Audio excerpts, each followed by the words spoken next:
নমস্কার বন্ধুরা, রয়েছি এমন একটা স্টেশনে। এই স্টেশনের নামটা অনেকেরই অজানা, আবার যারা জেনে থাকবেন তারা জানেন এই স্টেশনটার গুরুত্বটা কতটুকু। ভারতের সর্বশেষ স্টেশন গেদে।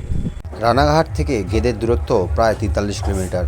মাঝপথে রয়েছে প্রায় 13টি গ্রামীণ স্টেশন, আর শিয়ালদা থেকে দূরত্ব প্রায় 100 কিলোমিটারও বেশি।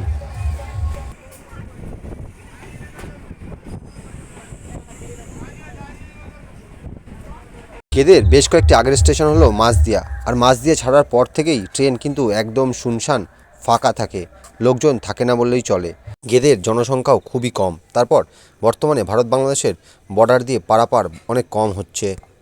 আসছে ভারতের সর্বশেষ স্টেশন নদিয়া জেলার গেদে রেলওয়ে স্টেশন।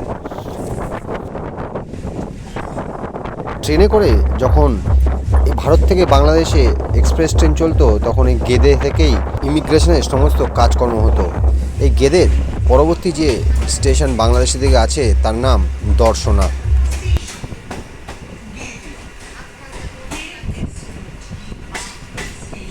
নেমে পড়েছি গেদে স্টেশনে, চলুন এবার স্টেশনটা একবার ঘুরে দেখি।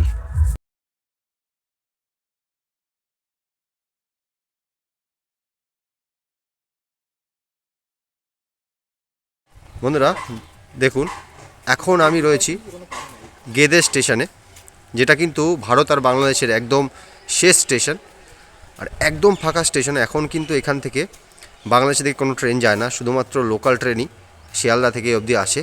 তো এই যে স্টেশনটা দেখতে পাচ্ছেন একদম শুনশান ফাঁকা, একটাও লোক নেই, কারণ এখানে এখন আর ট্রেন দেয় না। আগে যখন বাংলাদেশের জন্য এক্সপ্রেস ট্রেনগুলো পাস হতো, তখন ওই 1 নম্বরের দিকে ট্রেন দিত, আর 2 আর 3 লোকাল ট্রেনগুলি আসতো। সেই সময় এই স্টেশনটা একদমই জমজমাট থাকতো। তো এখন যেহেতু বাংলাদেশের দিকে ট্রেন যাচ্ছে না, সেহেতু এই 2 আর 3 নম্বরে কোনো ট্রেনই দেওয়া হয় না, তাই এই স্টেশনটা একদম খালি।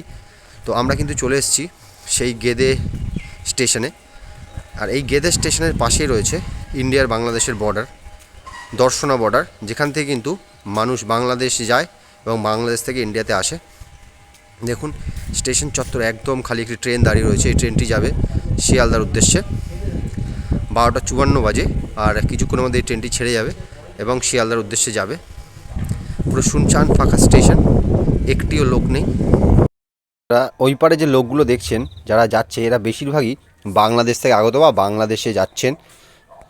দেখতেই পাচ্ছেন বাংলাদেশ থেকে লোকজন কিন্তু ধীরে ধীরে স্টেশনে আসছেন, এবং এই লোকাল ট্রেন ধরেই কিন্তু তারা যাবেন কলকাতার দিকে। তো এখান থেকে অল্প একটু দূরেই রয়েছে সেই বর্ডার চেকপোস্ট। সেই চেকপোস্ট থেকে চেক করেই এখানে সবাই আসে স্টেশনে, এবং এখান থেকেই ট্রেনে করে কিন্তু সবাই রওনা দেয় কলকাতার দিকে। দেখুন এখান থেকে বেশি দূরে না, মাত্র কয়েকশো মিটার দূরেই দেখতে পাচ্ছেন একটি রেলগেট রয়েছে। সেই রেলগেটের পাশে রয়েছে ইমিগ্রেশন অফিস, সেখান থেকে কিন্তু মানুষজন এই ভারতে ঢোকে। আর দেখুন পুরো লাইনটা কিন্তু চারিদিক দিয়ে বর্ডার দেওয়া রয়েছে, যাতে বাইরের লোকজন কেউ না আসতে পারে। আর শিয়ালদা বা রানাঘাট থেকে যে ট্রেনগুলি আসে, সেগুলি এখন কিন্তু এই 2 নম্বর প্ল্যাটফর্মেই দেওয়া হয়। চলুন এবার টিকিট কাউন্টার বা বাইরের দিকটা একটু স্টেশনে আমরা দেখে নিই। এখানেই হচ্ছে মেন গেট। যারা গেদে স্টেশনে আসবেন টিকিট কাটতে হলে তাদের কিন্তু এই গেট থেকেই ঢুকতে হবে। পাশেই রয়েছে টিকিট কাউন্টার। আমরা ভেতরে ঢুকবো না, কারণ ওখানে বেশ কিছু গুরুত্বপূর্ণ জায়গা রয়েছে যেগুলো আমরা ক্যামেরায় দেখাতে চাই না। তো সেখানে আপনারা যদি যান টিকিট কাউন্টারে টিকিট কেটে, এই যে রাস্তাটা দেখছেন এখান দিয়ে আপনারা স্টেশনে পৌঁছতে পারেন। খুব সুন্দর জায়গাটি। স্টেশনের বাইরে ছোট্ট একটি বাজার মতন রয়েছে।